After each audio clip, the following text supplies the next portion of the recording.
Welcome to This Week in Moto from around the world. This is, in fact, a live show, so make sure you leave a comment because I will be sure to highlight and talk with you guys just a bit. Don't mind the cartoons playing in the back because, I just like cartoons, and it's all part of Daddy Daycare, am I right? So all of the dads out there, hats off to you, especially ones that have multiple kids, especially you guys, man, having multiple dirt bikes to work on. Whoo. Love does not go out enough for all of the moto dads out there and moto moms, because sometimes they do just as much, if not more. But the big news here is, yes, I am saying that Tomac is leaving Star Yamaha as far as on the thumbnail. And yes, he is in fact leaving Star Yamaha for just 4 races. Only 4 effing races is what he's going to do. We don't know if he is going to race Supercross in 2025 here in America. So, maybe this could be just the farewell swan song for Tomac. I effing pray that it is not, because Tomac got robbed with his Achilles tendon. Nothing against Sexton being the champion. Like, the dude rode his ass off and he is a fast mofo. However, you hate to see somebody go out like that. So for Tomac to be racing the full series, I wonder how much they're paying him, because they paid him like $500,000 to be a wild card for last year. So you have him, and I believe Ken Roczen is definitely, he's back there with the pipes deal with the PMG rider. It's still the same team for Supercross, but it's different for Tomac because Tomac is actually going to be racing for CDR Yamaha for the 4 races, which that is crazy. So you almost want to speculate just a bit as to why Star Yamaha would let him do that. Because if you remember, Cooper Webb tried to race World Supercross last year, but Star Yamaha said no. Or was it KTM that said no? And then some BS happened in the Nationals where they made it to where he couldn't do it. It was a convoluted kind of a mess, but these guys don't want them to get hurt overseas, especially on a series that hasn't proven themselves yet. And that's in fact what World Supercross is. Yes, they've got new management. They've got massive amounts of funds coming in because of the previous CEO and everyone over there. They were spending millions of dollars for a few races, which was crazy. It is interesting to know that you can't even buy tickets for the first race in Vancouver, but you can in Dubai, or Abu Dhabi. I always get that one wrong. It's still in the same country, but Abu Dhabi is different from Dubai. So thank you everybody in the in the chat that helps here. And this guy, Colin, says, what clickbait? Yeah, it's completely clickbait, but I'm not wrong, am I? He is signed up for World Supercross, not on Star Yamaha. He is signed up, in fact, for, where do I have it here? I had it over here. For CDR. I believe by joining the team, Tomac, as part of the CDR Yamaha Championship Premier 450 class. Tomac will be racing Yamaha 450. So he is not going to be doing the wild card. So for that, it's going to be interesting if he can beat Ken Roczen. And as far as the teams go, we have lost MDK, and you've lost Club MX and Honda Nils, right? So there's less teams here. So that's interesting. And yeah, they're trying to make it more F1, but man, I don't know. Anyway, if they have really damn good riders, I'm still going to freaking watch it. And with the likes of Ken Roczen and Tomac, that is going to make me want to buy all the rounds for sure. I'll buy their video pass. I'll buy their whatever, $15 a race. I'm in for it. I am definitely in for it. And I've also heard rumors that because of Motocross Nations is coming up here, the American team has not been announced because everybody is waiting to see how well Tomac performs. At least that's what the speculation is. They want him to come back at Ironman or Budds Creek, which it's either this weekend or next weekend, to see if he's going to be able to do something like that. He's had all summer off, last couple rounds of the Supercross because of the same thumb deal that we even saw Cooper Webb hold his hand at the last race there at Unadilla. So is it too early? Is it too late? Is he in shape? There's lots of questions up in the air, but this guy is definitely a fan favorite and somebody that can win whenever he throws a leg over the bike, which is crazy. Even this year in Supercross, everyone was somewhat saying,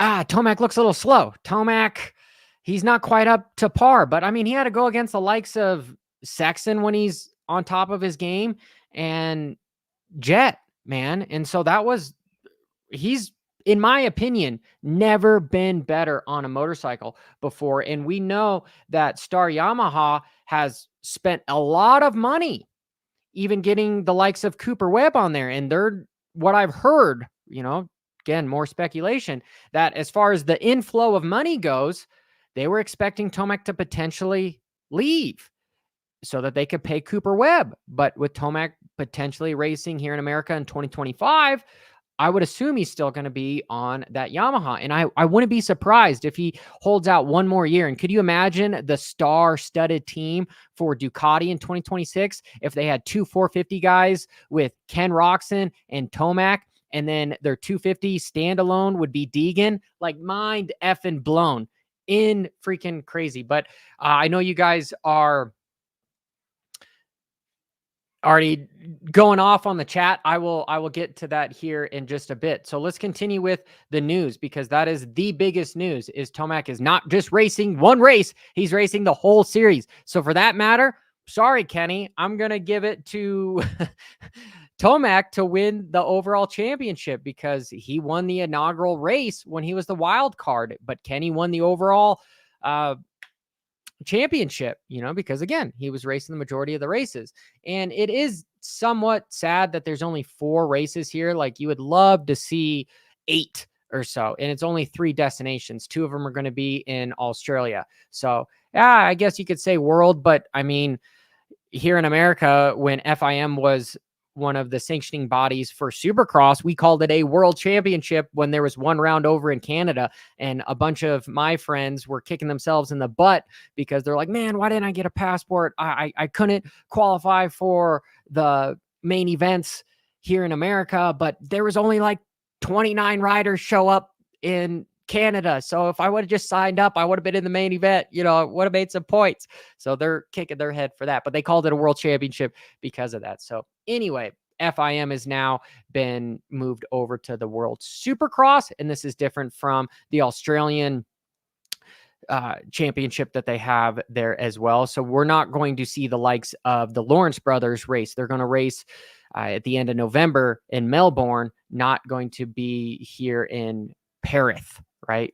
I believe that's how you say it. But continuing on, right? Kai de Wolf, man. Watch. He struggled. He definitely struggled at Sweden at the last race here. And here, I want to see him wheelie over. Oh, that was beautiful. Look at this. I believe this was in qualifying. The track ended up being very hard packed and choppy. Yeah, and dry.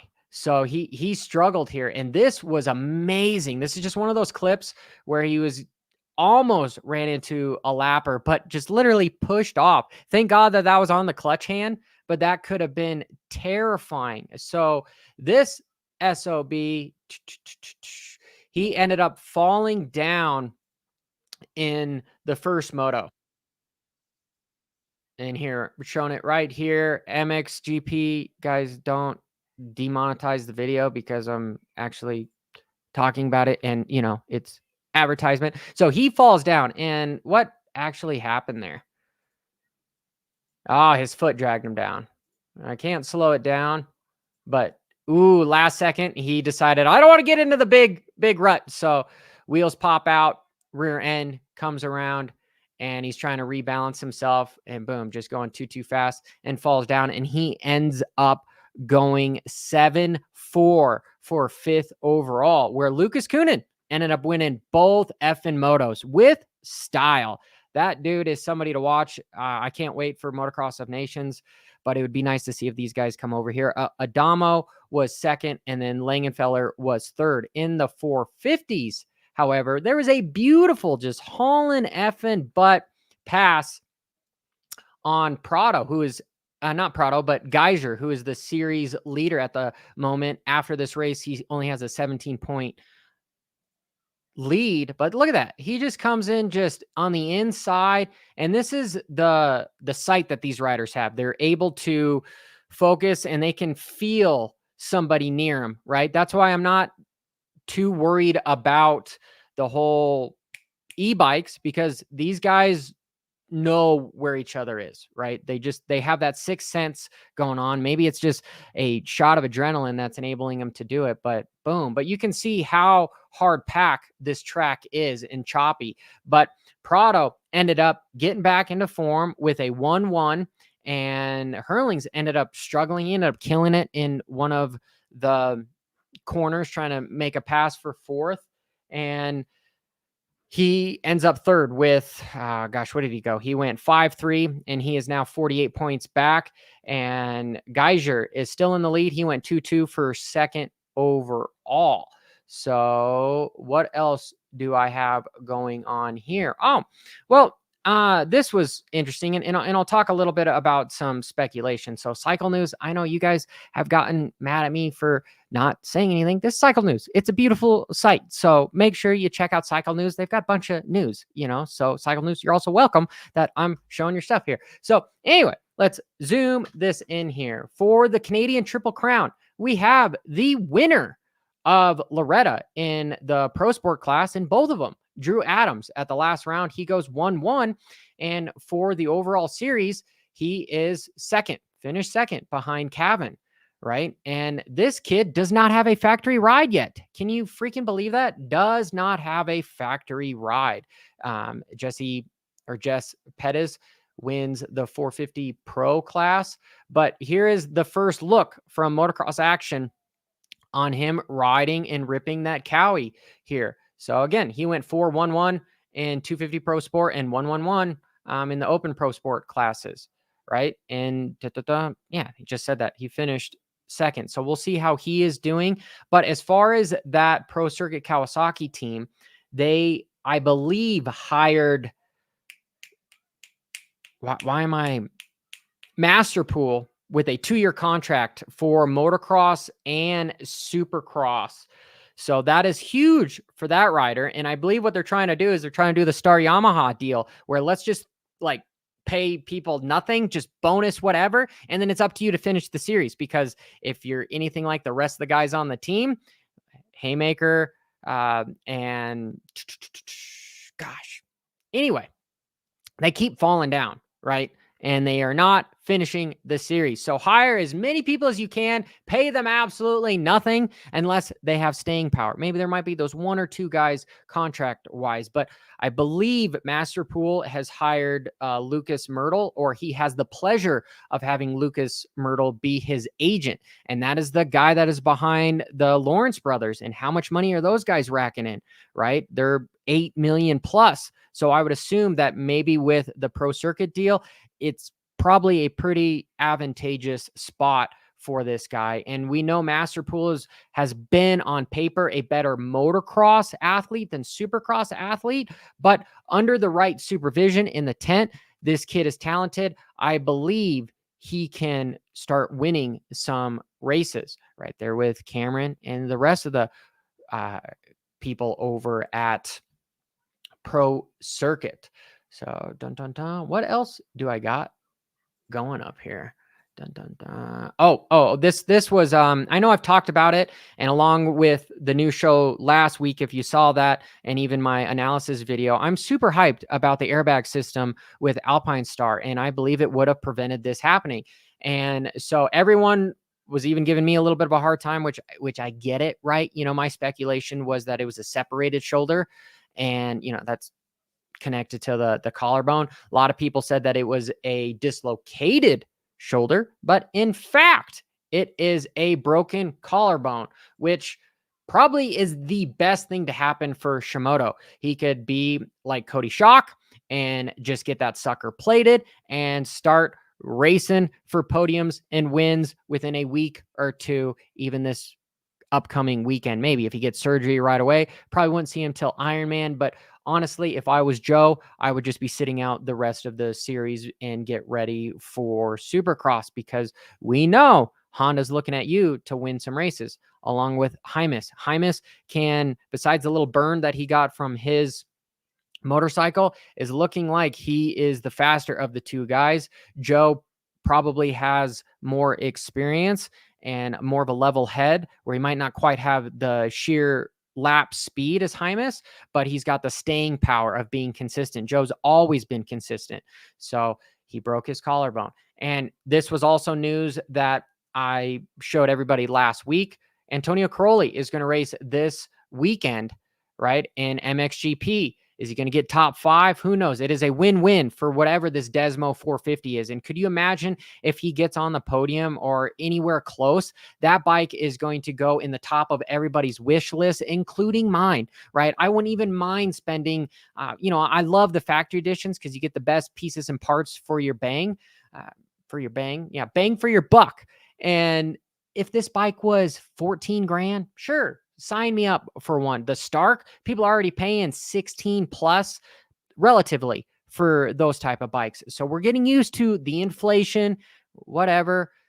It's a bummer. That's why I'm really waiting for interest rates to go down so you can borrow more money and, recoup some of the debt. That's what all the banks are waiting for too, and getting some new people in office, right? But that's the last thing I'm going to say on that, because this is a Moto news show. Oh, and before I get to some of the comments here, I will look those over. So make sure you keep commenting so that we can, everybody's wondering, that's Gabby's dollhouse, right? Love it. And Lennox, you're being awesome. Appreciate you staying chill right now while we're doing this live show. We're going to go to the park afterwards. That's what I promised her. But anyway, the last thing is the clip of the week. And it's kind of a surprising clip, because you would assume that the clip I would pick would be this one with Kaida Wolf, because the privateer and himself did not die, right? But that is not it. It's actually Colt Nichols with this just epic Jeremy McGrath knack there at Unadilla. Yes, it was between this and the whole Deegan gnarly ass whip, where he was pretty much fighting back and forth between what Hymus said being almost 3 seconds faster in qualifying. So that was freaking awesome. Here, Lennox. Here, can you go upstairs? Dun, dun, dun. So here, let me get connected with some of the comments, and we'll go from here. So here.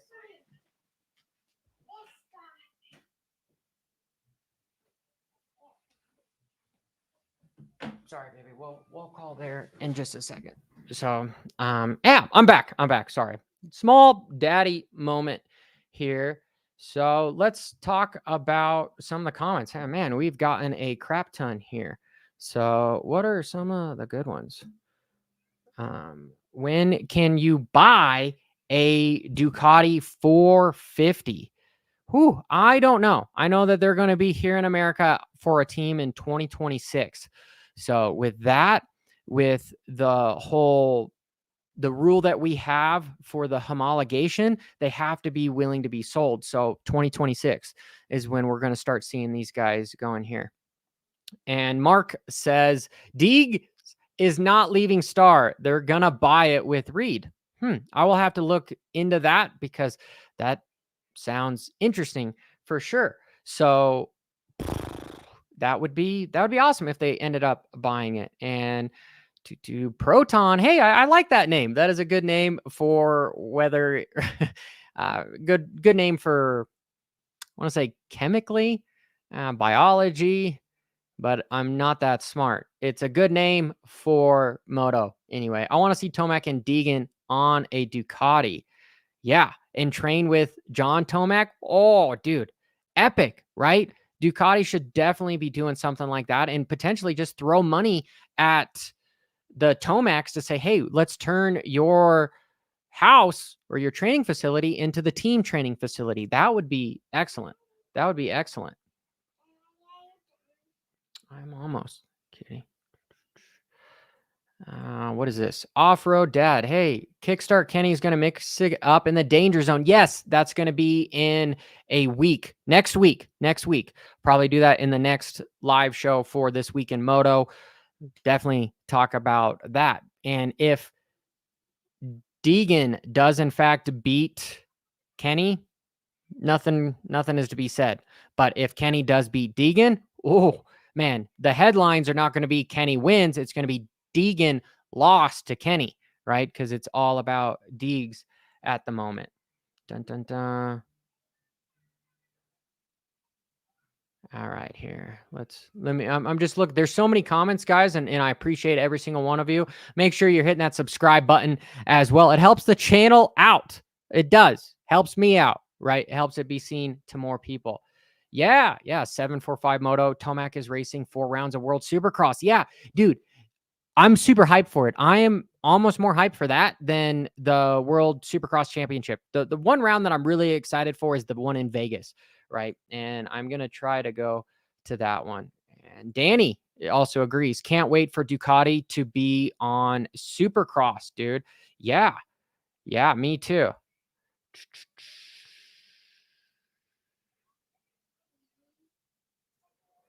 All right, Vince, no, he's on CDR for World Supercross. Dog Lover, I'm not sure if you're talking about Vince Freeze, because he's normally on the Tony Alessi team, the MDK team, right? And I don't know why he would move to CDR. Yeah, and you're saying, why is he leaving Star? It's clickbait. And yes, he is leaving Star momentarily because he's going to go race overseas on a different team, right? Question is he going back? More than likely, yeah. He's probably going back to motocross, Supercross here in the United States for another season. But we'll see. Dun, dun, dun. Ooh, Vince is kind of speculating. Is he leaving Star to make room for Deegan? We're not sure, in fact, if he is going to leave Star for there. But they have spent a lot of money for Cooper Webb coming up here. And you've got to say that Deegan is, in fact, on...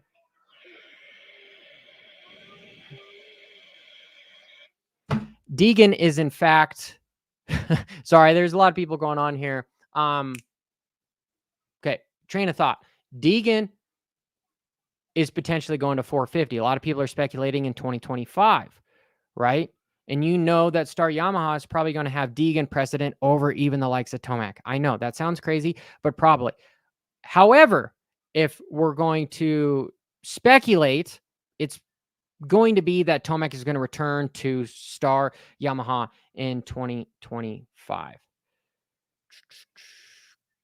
Colton says, yeah, thank you, right? Because there's somewhat Johnny, hey, I like your name, but what is the bleep bleep bleep? It's a live show, and that's what we're talking about with Moto, right? And what's up, Hopper? Yeah, what's up, man? Dun, dun, dun. All right. I don't believe... Okay, Jay Isaac says World Supercross in Vancouver is going to be sick. I actually might go watch it. Oh, that would be awesome, dude. That would be awesome. And truthfully, I'd love to go to one of those events. So World Supercross, I'd be there. But I'm probably penny pinch, right? I don't want to pay for it. But speaking of that, I'm probably going to go to the last race in Vegas on my own dime. Okay, let me look at some of the last ones and let you know. Did you watch the BMX in the Olympics? Truthfully, the only thing I watched. Yeah, dude, the women were hauling freaking butt there. In France, going first, second, third. France freaking seemed like they won everything in the Olympics. I don't agree how they opened the Olympics, but as far as the athletes there, woo, spectacular. Watched the road race, watched the mountain bike stuff, anything on 2 wheels. Definitely watched that for sure. Dun, dun, dun. And now CDR is basically Star just overseas. Yeah, essentially, William, I will agree with that. Perfect team for him. And that's probably why Star would let him go race with CDRs, because it's Yamaha. And, I believe is CDR also like the Monster Energy guys over there as well. They might be. Right. And so Proton is saying if Jay Coop leaves Star, I would assume that that's open for the 250 spot. Yeah. Jay Coop has in his contract some specific deals that say if he performs a certain way, he gets to keep his ride for Star Yamaha, where they've got to come up with the money. But if he doesn't, he's probably going to get his canned, unfortunately, which is sad because he has been the bridesmaid to so many guys in the 250 class, to Webb, and then now in the 450 class also to Webb. So, dude, I want to see Justin Cooper stay on a good ride because he's had some multiple podium finishes. Anyway, dun dun dun. And Thomas is saying possibly retirement. Yeah, dude, I've been saying Tomac is going to retire for like 3 years, and I'm so happy I've been wrong, right? Because it's been so much fun to watch a man in his 30s win races, dude, especially with just the poker face that Tomac has. And I love analyzing how he rides because he doesn't look like he's going that fast. It's just, yeah, he's really hard on the clutch. And that bike is so fast. I don't know how he's got enough strength to hold on to that motorcycle because his motor package seems completely different than the likes of Webb and even Justin Cooper, because Justin Cooper is the lighter of all the 450 guys there. So I would assume that it's a little bit more tamed down for there. And the other interesting thing is how this whole Prado thing is going to come when he's coming over here, right? Overseas with next year. There's going to be lots of competition. But anyway, I got some stuff to do. Promise this little girl we are going to go to the park. So till next time, everybody, keep it WFO. Sincerely. Bra da da da da whoa whoa whoa.